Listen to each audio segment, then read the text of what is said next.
नमस्कार दोस्तों, story by RNK में आप सभी का स्वागत है। हमारी आज की कहानी है माँ के पैसों का रहस्य। हमें लगता था कि हमारी माँ हमारे भेजे पैसों पर रानी की तरह जी रही होंगी, लेकिन जिस दिन हम घर लौटे उस दिन एक ऐसी सच्चाई सामने आई जिसने हमारी आत्मा तक हिला दी। जब माँ ने हमें दरवाजे पर खड़ा देखा तो वह पहले बिल्कुल जड़ हो गई, जैसे उनके मन को यह मानने में कुछ पल लग रहे हों कि हम सचमुच उनके सामने खड़े हैं। शायद उन्होंने इस पल की उम्मीद ही ना की हो। जैसे ही उन्होंने हमें देखा, उन्होंने अपना हाथ मुंह पर रख लिया। विशाल, मीना, सुमित, तुम सब यहाँ? उनकी आवाज़ कांप रही थी। सुमित सबसे पहले दौड़कर उनके पास गया। उसने उन्हें इतनी जोर से गले लगाया कि मानो उन्हें ज़मीन से ही उठा लेगा। माँ, कैसी हैं आप? आपको पता है हमें आपकी कितनी याद आई। माँ ने भी उसे गले लगाया, लेकिन उनकी बाहें मुझे पहले से कहीं ज़्यादा कमज़ोर लगी। मैंने भी उन्हें अपनी बाहों में भर लिया। साड़ी के पल्लू के नीचे उनकी हड्डियाँ साफ महसूस हो रही थी, जो उन्होंने पहनी हुई थी। बहुत दुबली, बहुत नाजुक। कुछ तो गड़बड़ था, बहुत बड़ी गड़बड़। मैं इतना सोच ही रहा था कि कानों में माँ की आवाज़ सुनाई दी। आने से पहले बताया क्यों नहीं? उन्होंने घबराई सी मुस्कान के साथ पूछा। हम आपको सरप्राइज़ देना चाहते थे, मीना ने जवाब दिया। माँ हमें ऐसे देख रही थी जैसे अब भी उन्हें यकीन नहीं हो रहा था। आओ, अंदर आओ। हम घर के भीतर गए। अंदर का दृश्य वही था जिसका डर हमें बाहर ही लग चुका था। वही पुराने फर्नीचर, वही घिसी हुई मेज, वही कुर्सियाँ जिन्हें हम बचपन से देखते आए थे। कुछ भी नया नहीं था, कुछ भी नहीं। यहाँ तक कि एक ढंग का टीवी भी नहीं।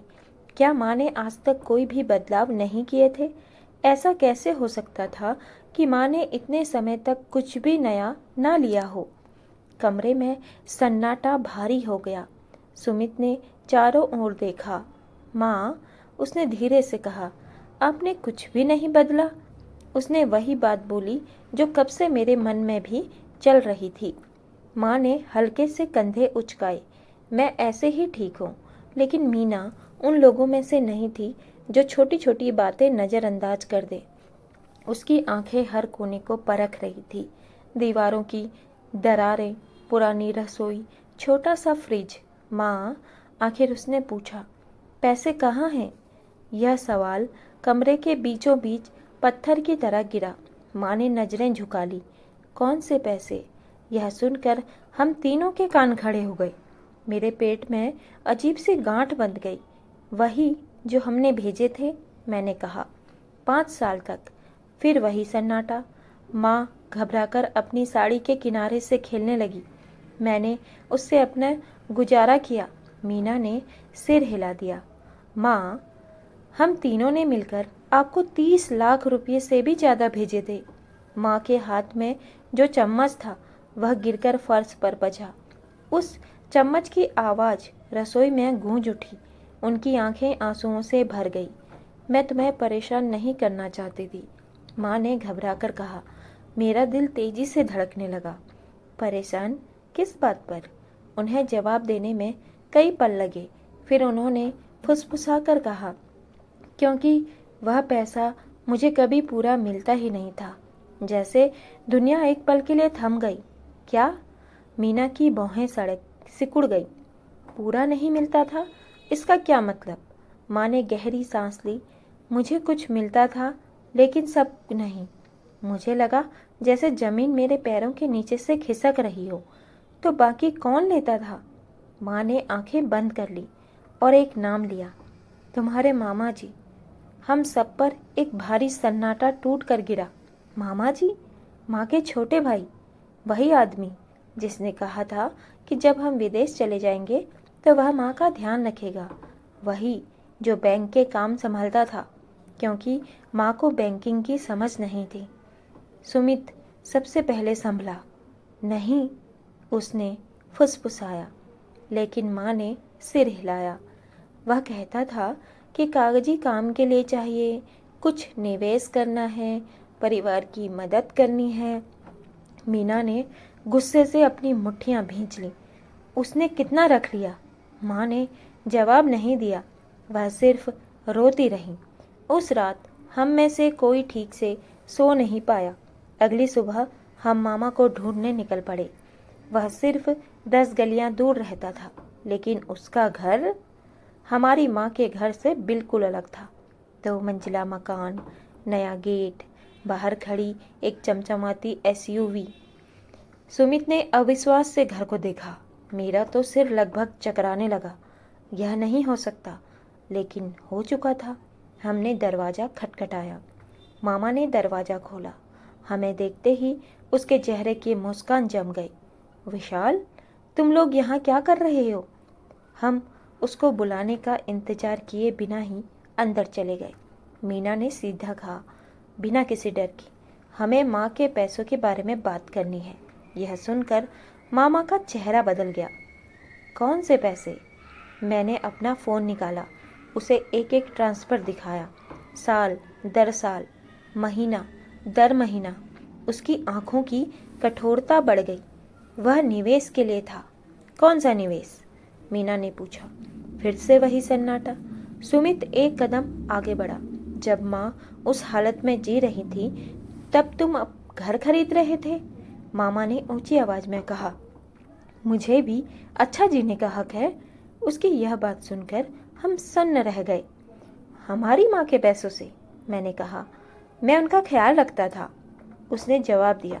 नहीं, मीना ने बर्फ जैसी ठंडी आवाज में कहा। तुम उन्हें लूट रहे थे। उसके बाद के हफ्ते तूफान जैसे थे। हम सब ने मिलकर उन्हें सबक सिखाने का सोच लिया, जिसके लिए हमने एक वकील भी हायर किया। फिर हमारी शिकायतों के आधार पर धोखाधड़ी का केस बनाया गया। बैंक खातों की जांच की गई और फिर सच सबके सामने आया। ऐसा सच जिसकी हमने कभी कल्पना भी नहीं की थी। हमें पता चला कि मामा ने तब से लेकर अब तक 20 लाख रुपये से भी ज़्यादा रकम अपने लिए जोड़ ली थी। वही पैसा हमारी माँ का था। आखिरकार उसे उसका बड़ा हिस्सा लौटाने के लिए मजबूर किया गया। उसे अपनी गाड़ी बेचनी पड़ी, घर भी बेचना पड़ा, उसे भुगतान करना पड़ा। लेकिन सबसे बड़ी बात पैसा नहीं थी। सबसे बड़ी बात वह थी जो हमें उसके बाद समझ आई। हमने लाखों रुपये भेजे थे, लेकिन हम खुद वहाँ मौजूद नहीं थे। हमने सोचा था कि बैंक ट्रांसफ़र गले लगाने की जगह ले सकते हैं, कि वीडियो कॉल साथ बैठने की कमी पूरी कर सकती है। यही हमारी सबसे बड़ी भूल थी। 3 महीने बाद माँ का घर बदल चुका था। नई दीवारें, ठीक की गई छत, आरामदायक फर्नीचर, लेकिन सबसे अहम बात कुछ और थी। छोटे भाई सुमित ने भारत में ही रुकने का फैसला किया। मैंने हर 3 महीने में घर आने का नियम बना लिया। मीना उन्हें रोज फ़ोन करने लगी।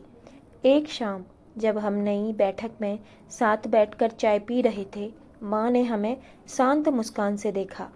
तुम जानते हो, मुझे सबसे ज़्यादा खुशी किस बात से होती है? किस बात से माँ? मैंने पूछा। उन्होंने हमारे हाथ अपने हाथों में ले लिए। इस बात से कि अब मैं अकेली नहीं हूँ। और उसी पल मुझे एक ऐसी बात समझ आई जिसे कोई इंजीनियर, कोई बैंक और कोई करोड़ों रुपये भी नहीं खरीद सकते। पैसा परिवार की मदद कर सकता है, लेकिन सिर्फ साथ उसे जोड़े रखता है। माँ बाप को कभी भी पैसा चाहिए ही नहीं होता। वो तो बस अपनी औलाद का साथ चाहते हैं, और औलाद अपने भविष्य बनाने के चक्कर में न चाहते हुए भी उनसे दूर हो जाते हैं। बहुत कम लोग होते हैं जो समय रहते ये बात समझ जाते हैं, वरना तो माँ बाप उनकी एक आवाज़ को भी तरस जाते हैं। उन्हें बेसहारा छोड़ दिया जाता है या फिर वृद्धाश्रम भेज दिया जाता है, जो उनके लिए सबसे बड़ा दुख बन जाता है। वक्त रहते अपनी गलतियाँ समझ लेने में ही सबकी भलाई होती है, वरना बुढ़ापा तो सबको आता है और वो खुद भी उसी जगह आ जाते हैं जहाँ अपने बूढ़े माँ बाप को छोड़ जाते हैं। तो दोस्तों, यह थी एक छोटी सी कहानी, लेकिन इस कहानी में उस माँ का, उस अकेली माँ का वह दर्द छुपा था जो अपने बच्चों से दूर होने पर साफ दिखाई पड़ता था।